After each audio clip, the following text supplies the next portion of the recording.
Your average backyard cook is no expert in the barbecue or grilling field. He has no television shows on the Food Network. He has no grilling cookbooks out, nor has any of those been part of his lifetime goal. No, your average outdoor cooking enthusiast makes more mistakes with barbecue grilling than you could ever imagine. The meat ends up dry and tough time after time, despite marinating for hours, or the meat is burnt or cooked too long. These mistakes are made time and time again because your average backyard cook usually does not know any different. He does not automatically know how to barbecue. Here are some of the more common mistakes and do's and don'ts made in barbecue grill cooking. 1. If you started with frozen meat, make sure the meat is thawed completely. Trying to cook the inside of a still frozen piece of meat is next to impossible without burning the outside. 2.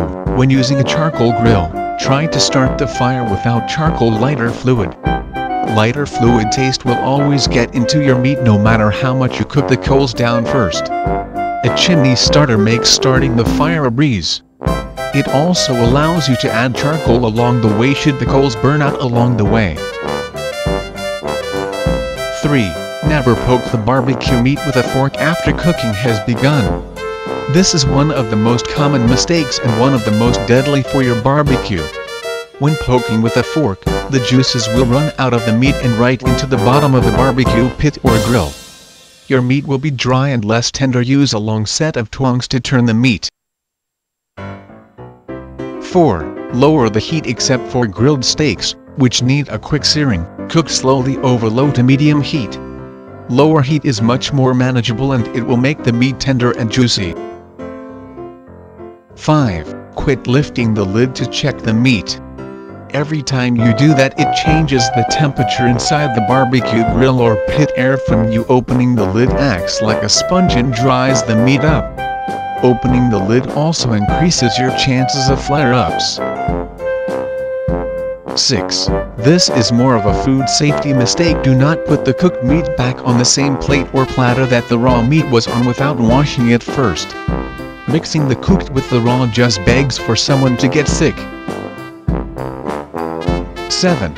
After removing the meat from the barbecue grill or pit, let it rest for about 5 to 10 minutes.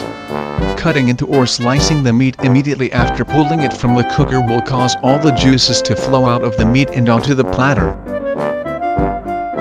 Of course, these are not all of the mistakes made by the amateur outdoor cook, but are some of the more common. But if you will prevent doing these yourself, you will eliminate many of the things that cause barbecue failures. Your guests and family will wonder how come your grilled or barbecued food is so much better than it used to be, and, who knows, maybe the Food Network will come looking for you.